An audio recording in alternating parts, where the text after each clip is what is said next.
Sì, prometto.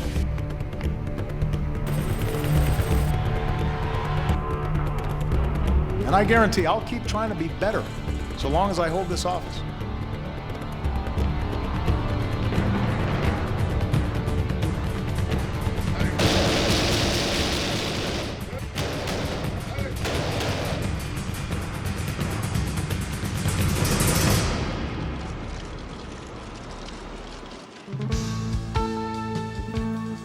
¿Qué tal? Buenas tardes. Como todos los sábados estamos aquí con ustedes para tratar de comprender cómo y por qué el mundo gira al revés. Buenas tardes, Telma, Raúl, Rosario. ¿Qué tal? ¿Cómo les va? Bienvenidos a todos para compartir Visión 7 Internacional.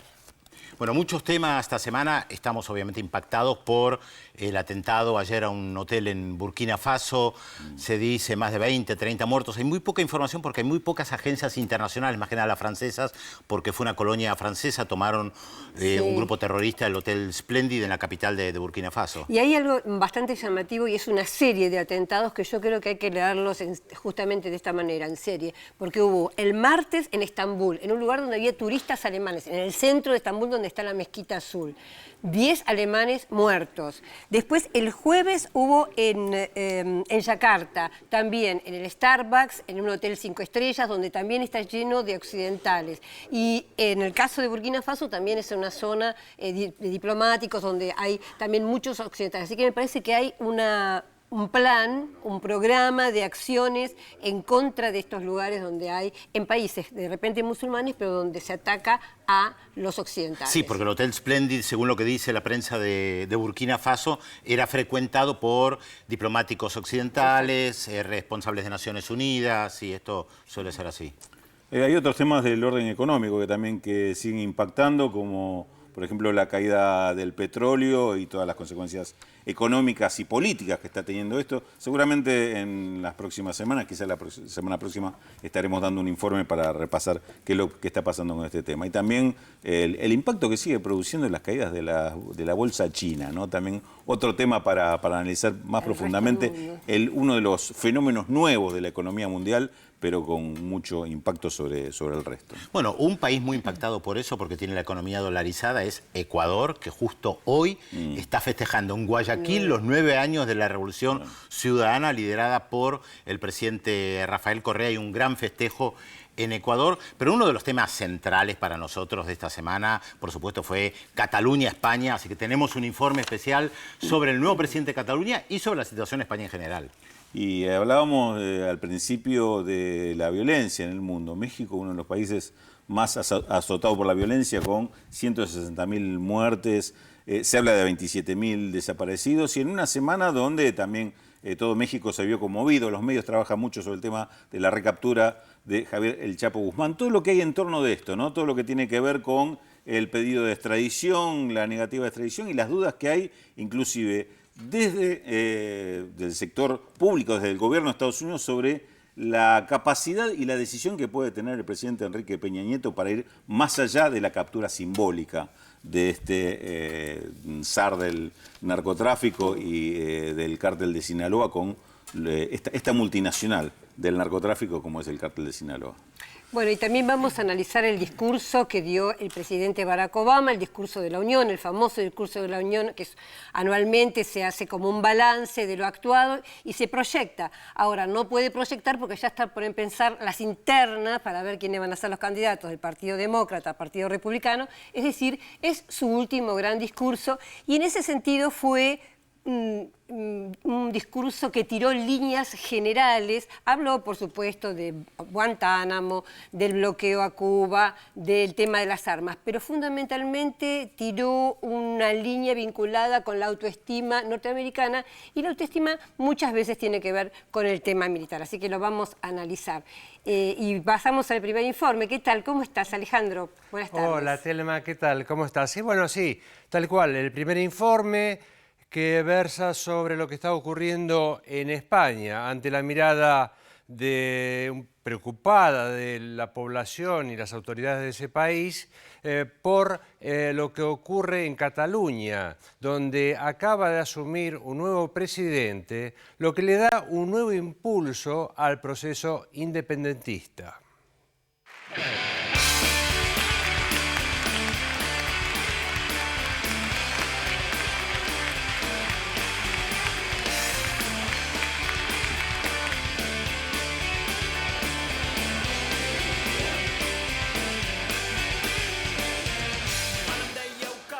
Por primera vez en la historia republicana de España, el flamante presidente de Cataluña, Carles Puigdemont, acaba de tomar posesión de su cargo sin jurar lealtad al rey ni a la Carta Magna, inaugurando así un mandato cuyo principal objetivo es alcanzar la independencia de la actual comunidad autónoma. Sí, prometo.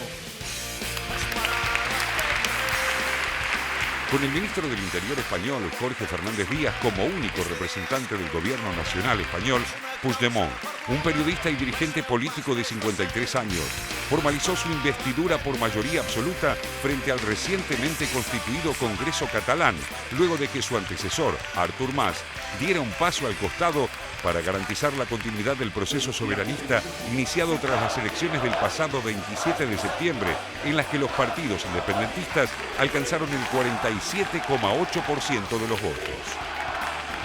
Desde entonces y durante varios meses, los separatistas no habían logrado consensuar la identidad del futuro presidente catalán. Y la candidatura de Unidad Popular, la izquierda radical que había obtenido 10 bancas en los comicios, rechazaba la reelección del conservador Mas de la coalición Juntos por el Sí, que con 62 votos no había logrado obtener mayoría propia. A horas del vencimiento del plazo de la convocatoria a nuevos comicios, una instancia que podría haber puesto en riesgo el futuro soberanista, Artur Mas, bajó su candidatura designando a Puigdemont para encabezar su proyecto. Alcanzar en 18 meses la independencia pese a la fuerte oposición de Madrid y de la mitad de los catalanes. Vull deixar clar des del principi que per mi és una decisió que té un component dolorós, però estic molt tranquil. Estic molt tranquil i, a més, molt convençut del que estic fent. Poco conocido en el resto de España, Puigdemont es un líder emergente del Partido Conservador Nacionalista Convergencia Democrática de Cataluña y alcalde desde 2011 de Girona, cargo al que renunció para asumir la presidencia. La situación en Cataluña pues efectivamente es grave. Es grave porque tenemos un presidente y un gobierno con una hoja de ruta que, aunque no sea Artur Mas, da igual, más de lo mismo, como decía Inés Arrimadas el otro día, pues es el señor Puigdemont con exactamente la misma hoja de ruta. Durante su discurso ante el Parlamento, el flamante mandatario de la Generalitat se hizo eco de las críticas al ajuste realizado por su antecesor, Artur Mas, prometiendo mejorar las condiciones de vida y de trabajo de los ciudadanos, garantizar los servicios básicos y la calidad de los públicos, acusando al Estado español de haber desatendido y humillado financieramente a la región, la que más aporta al PBI nacional. Ya en el gobierno, Puigdemont tiene un mes para gestionar las leyes necesarias para crear una agencia tributaria, un banco central y una seguridad social estrictamente catalana. Pasos fundamentales para sostener económicamente el camino independentista plasmado en una hoja de ruta aprobada por el Parlamento en noviembre, posteriormente declarada ilegal por el Tribunal Constitucional Español. El Gobierno no dejará pasar ni una sola actuación que suponga contravenir la unidad y la soberanía, que vaya en contra de la ley y las decisiones de los tribunales. En ese documento, la Asamblea dio por iniciado al proceso de creación de las estructuras necesarias para un Estado independiente. Se declaró insumisa a las instituciones españolas y especialmente a sus mandatos jurídicos. És un procés importantíssim en l'articulació de la Catalunya que volem, perquè és veritablement una oportunitat colossal, inèdita a la nostra història recent, de cridar la gent a la participació per la construcció col·lectiva del nou país. Altrament no es podria fer. La investidura de Puigdemont y el proceso de independencia abierto en Cataluña ponen en una encrucijada a España que vive un inédito momento histórico, luego de que en las elecciones nacionales del 20 de diciembre ninguna fuerza política obtuviera los votos necesarios para gobernar sin apoyos. Visca Catalunya!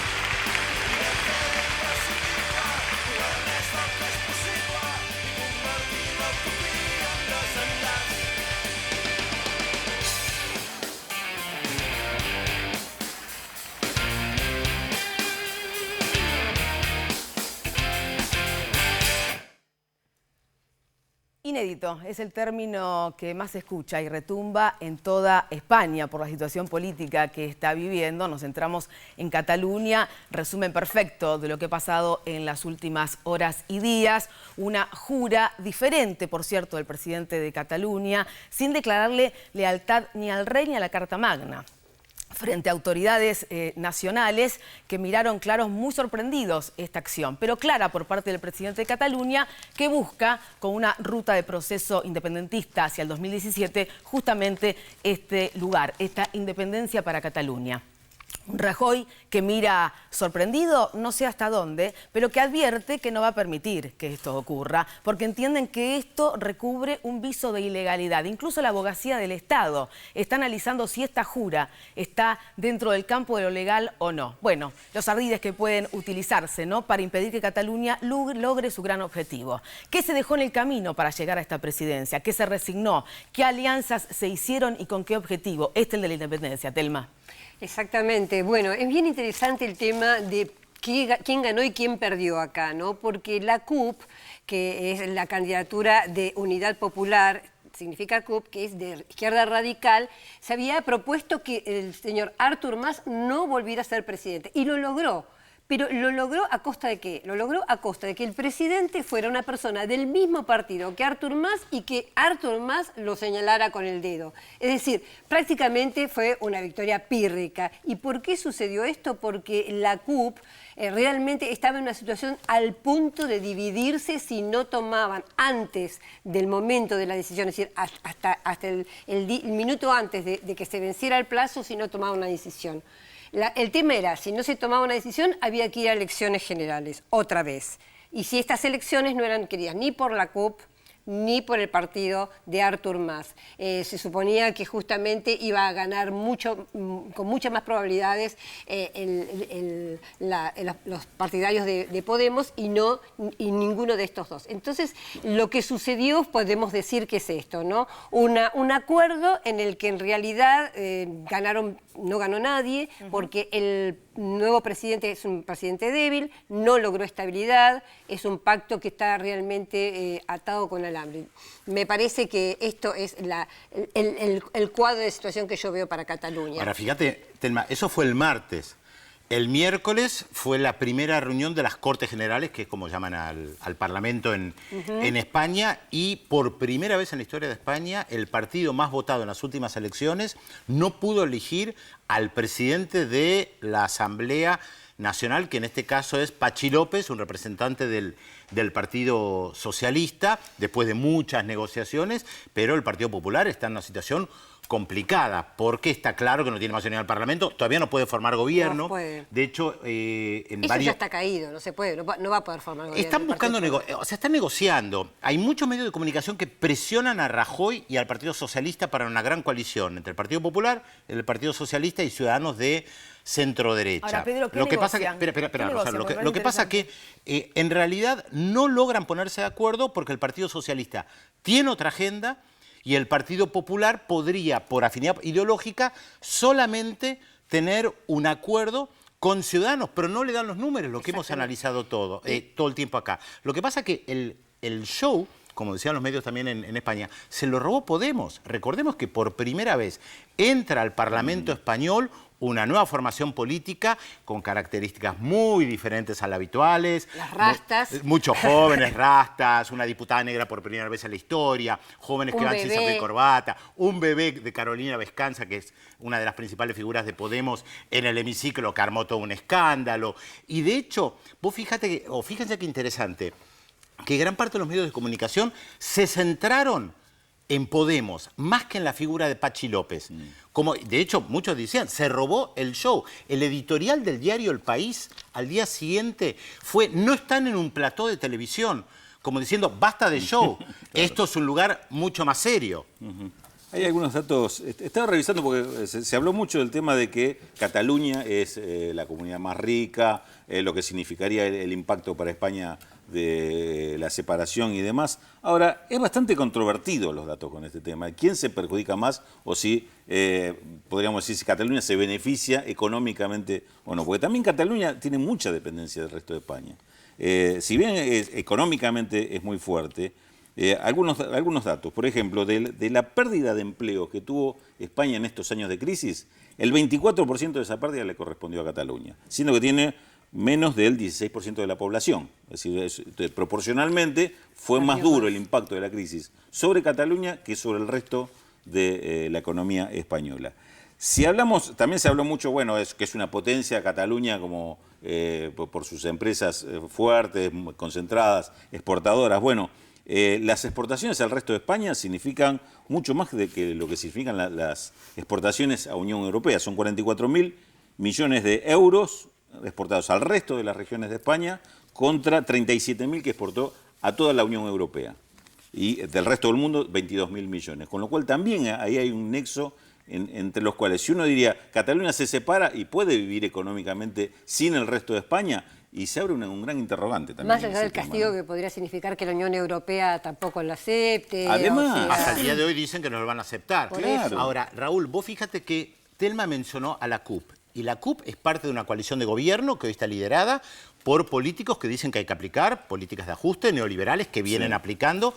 Y la CUP de la izquierda radical dice que no va a estar dispuesta, al formar parte de la coalición de gobierno, a aceptar esta política de ajuste. Bueno, entonces acá hay como un cuello de botella también. Tal cual. Bueno, parte de estas consecuencias sociales tienen que ver con esa política de ajuste que siguió el gobierno conservador de Cataluña, que en eso no se diferenció de las políticas de Rajoy, en ese punto al menos, ¿no? Para nada. Quiero agregar dos cositas más que no tienen exactamente que ver con esto, pero son muy interesantes. Una, con Podemos están demonizándolo y para demonizarlo no hay nada mejor que Irán. Absolutamente. Entonces están acusando a Pablo Iglesias de haber recibido financiación para su partido de Irán porque él trabaja para Hispan TV, que efectivamente es una televisión iraní. Sí, él tenía un programa. Él tiene un programa, claro, muy bueno. Un programa que le pagaban por el programa. Exactamente. Y el otro tema interesante es que el 19 y el 20 de febrero en Madrid se van a reunir Stiglitz, Varoufakis, recuerdan ustedes, el que fue ministro de Economía de Grecia, Chomsky y una cantidad de intelectuales para proponer la conferencia contra las políticas de austeridad en Europa. Así que vamos a tener que hacer un informe ese día, 19 y 20 de febrero en Madrid. Lo llaman el Plan B. El plan alternativo que tiene que ver con todo aquello que pasó en Grecia en su momento